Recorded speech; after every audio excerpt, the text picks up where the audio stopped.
Pro Group Management. Workers' comp that works for you. You're watching 7 at 7, powered by the Las Vegas Review-Journal, the largest news team in Nevada. Metro releasing the 911 calls from the night a 3-year-old was allegedly stabbed to death by her babysitter. Thanks for joining us on 7 at 7 tonight. I'm Lena Bleetz. We begin with top stories. The parents of a 3-year-old girl who was stabbed to death can be heard reacting to this scene in 911 calls released by Metro Police today. The first call came at 3:34 a.m. Wednesday from a man who said he was the child's father. Before the dispatcher could ask about the emergency, he began screaming. You killed my baby? No! What you do to my child? In a second call, a woman saying she was the child's mother said she was not at home but was driving there. When police officers responded to the scene, they found the child, later identified as Journey Ross. The babysitter, Marquetta Phillips, was arrested and faces an open murder charge. To hear more of the emergency calls, visit lvrj.com. A Metro police officer is facing home invasion and burglary charges after he was arrested on Sunday, according to the department. Dylan Carden was booked into the North Las Vegas Community Correctional Center, police said. He's been with Metro since 2023 and will be placed on suspension of police powers without pay pending further investigation. A pedestrian is dead after being hit by 2 cars on Boulder Highway this weekend, and now police need your help finding one of the drivers involved. Police say this happened on Saturday around 8:35 p.m. on Boulder and Tropicana Avenue when a man was crossing the street in a marked crosswalk and a 2007 Toyota Corolla hit the man. But police say they need your help identifying a second vehicle that drove over the man afterward and continued south on Boulder. They believe that second car is a white 2012 to 2022 Volkswagen Passat. In weather, sponsored by Star Nursery, your garden's partner for every bloomin' thing. We are currently under a high wind warning that is set to expire at 2 a.m. We're expecting southwest winds of 25 to 35 miles per hour with gusts up to 55 to 65 miles per hour. Mostly sunny skies tomorrow with a high of 66 and low of 51. Then we could see some rain this week and partly cloudy skies throughout the back half of the week. 14% chance of showers on Wednesday with a high of 61 and low of 44. And dropping to a 5% chance of rain Thursday with a high of 64 and low of 47.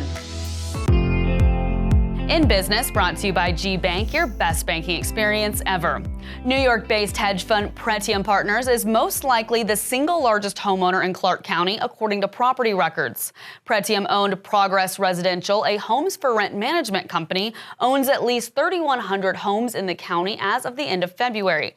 Pretium would not say exactly how many houses it owns in Clark County, but it acknowledged the county's tally is under 4,500 homes. The Lead Center for Real Estate estimates as of 2023, investors owned approximately 15% of the county's housing stock and close to 25% in the city of North Las Vegas. Luxury real estate agent Zarbad Zanganeh is no longer on the Las Vegas Realtors board, according to an email sent to its members and obtained by the Review-Journal. Zanganeh was elected to the LVR board for 2 years beginning in 2025.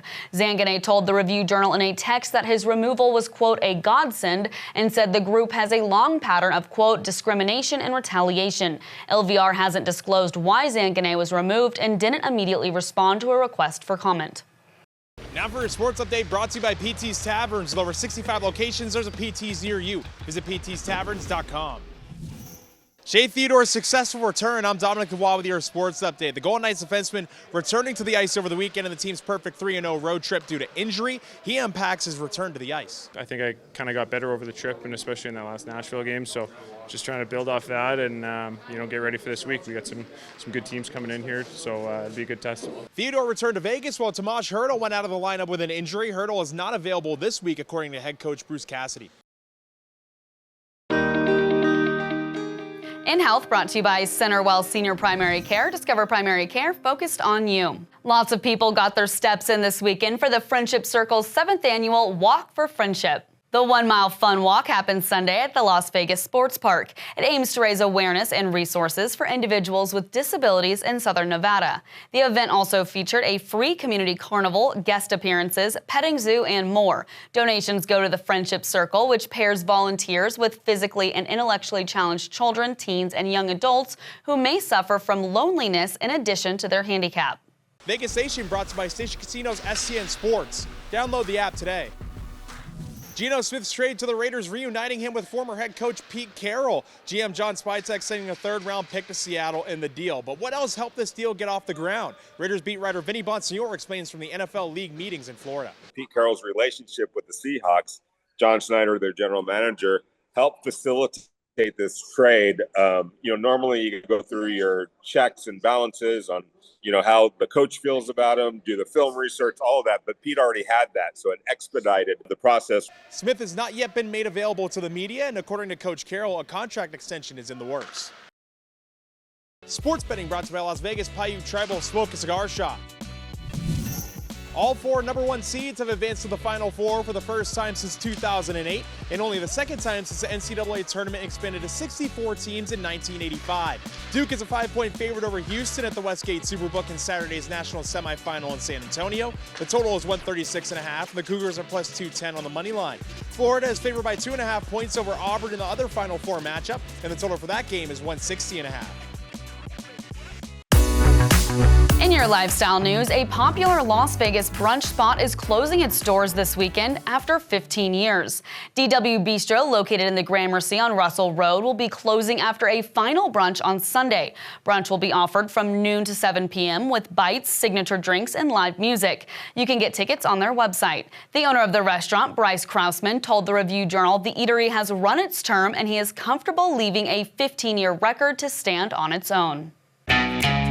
Now for entertainment, sponsored by Arizona Charlie's with live entertainment every weekend at both locations. Go to ArizonaCharlies.com to see who's playing. Country superstar Garth Brooks has landed himself a spot on a prestigious list. LVRJ entertainment columnist John Katzlamidas has the scoop. Garth Brooks hauled out of the Coliseum on March 9th, but not before setting some personal milestones during his residency at Caesars Palace. He sold out 99% of 72 shows dating to May 18th, 2023. That puts him at number 8 all-time among Strip residency performers. Celine Dion's 2 shows at Caesars Palace are number 1 and 2, of course.